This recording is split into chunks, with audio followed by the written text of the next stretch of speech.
J'invite maintenant M. Boumala d'Algérie. J'ai déjà eu le plaisir de vous recevoir, vous et Mme Favra, lors de la conférence de presse de 13h30. Je vous en prie, M. Boumala. Je sais que vous allez aborder la situation de la liberté d'expression en Algérie, entre autres. Vous avez la parole pour 10 minutes. Madame la Présidente, Mesdames et Messieurs les députés, honorables invités, nous souhaiterions, à travers cette intervention, que le contact soit celui de l'écoute, du partenariat et de la réflexion, et puis par ailleurs d'un travail de terrain,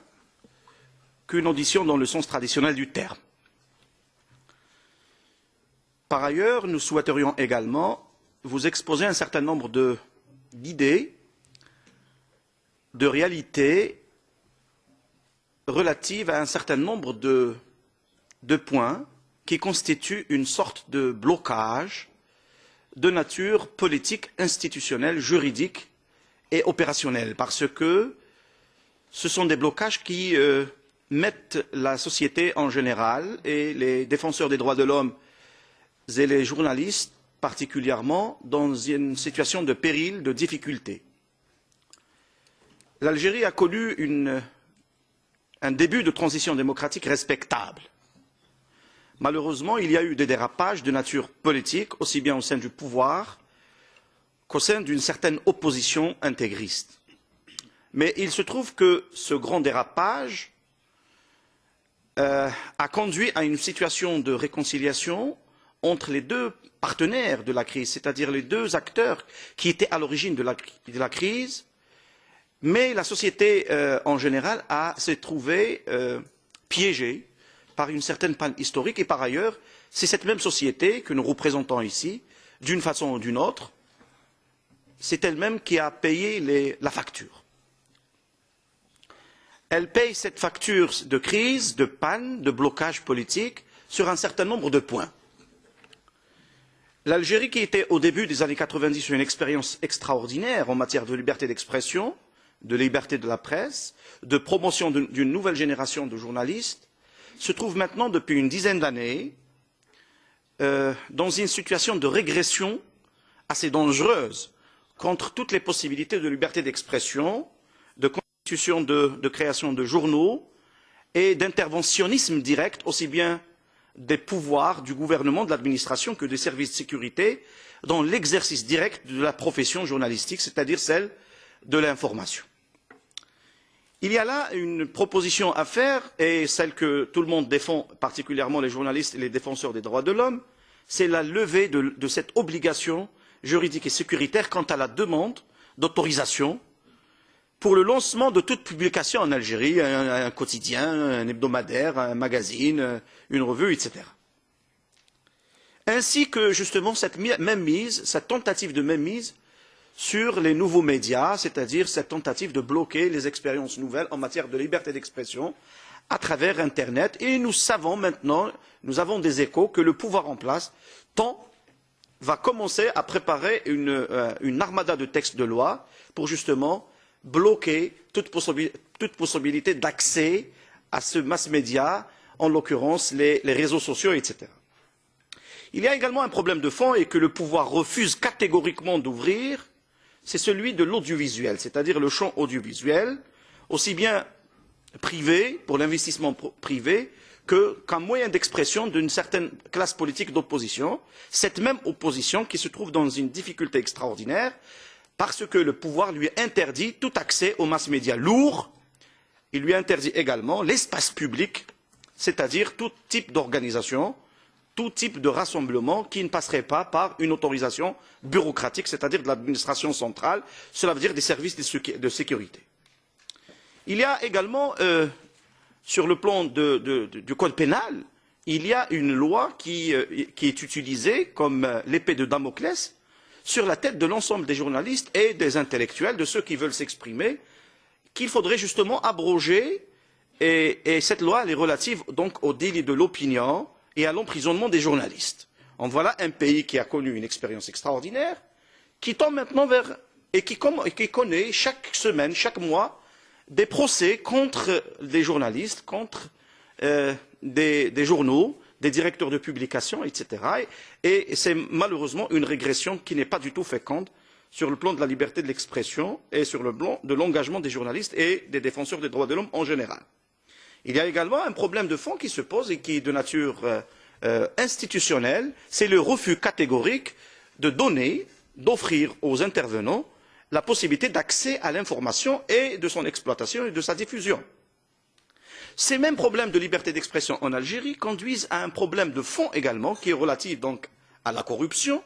à la torture et aux droits de l'homme en général. Il y a une régression extraordinaire, terrible, qui touche fondamentalement aux droits de l'homme, aux droits fondamentaux de l'homme, individuel au collectif,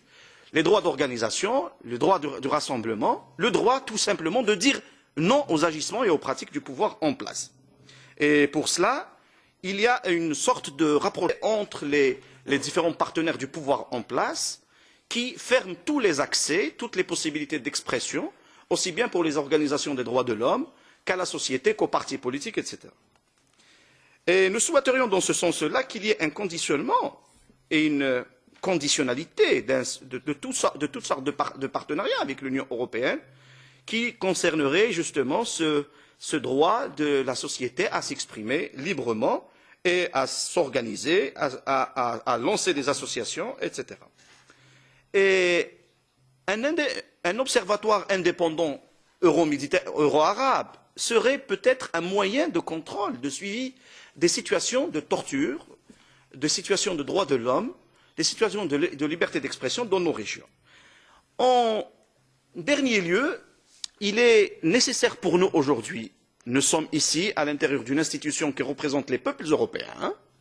nous sommes ici pour parler avec les peuples européens et nous ne souhaiterions pas parler directement au gouvernement européen. Parce qu'il se trouve que ces mêmes gouvernements européens renforcent les régimes totalitaires dans nos régions et particulièrement en Afrique du Nord et dans le cas de l'Algérie particulièrement, en donnant une certaine légitimité à ces régimes pour une multiplicité de raisons. Il y a cette histoire de guerre contre le terrorisme dans la région, qui est utilisée comme un moyen de pression contre la société, d'autant plus que l'Algérie vit depuis 1992 sous l'état d'urgence. Et vous savez, l'état d'urgence supprime toutes les possibilités d'accès à la liberté, d'accès au contrôle et au choix du peuple à travers ses représentants, c'est-à-dire les députés et les autres. L'état d'urgence nous empêche d'agir librement et par ailleurs, il se trouve que de l'autre côté de la Méditerranée, de l'Union européenne en général, le pouvoir en place tire sa légitimité sur cette question de débat, de guerre contre le terrorisme d'un côté et la défense des intérêts de ces mêmes pays, particulièrement des partenaires économiques de l'Algérie du côté de l'Europe, la défense des intérêts de ces pays-là. Donc nous considérons que cette complicité indirecte des gouvernements européens bloque les processus de changement, de rupture, de transition dans nos pays et ça remet en cause l'essentiel des grandes valeurs de la démocratie occidentale, aussi bien sur le plan du principe que sur le plan des agissements de ces institutions et de ces gouvernements.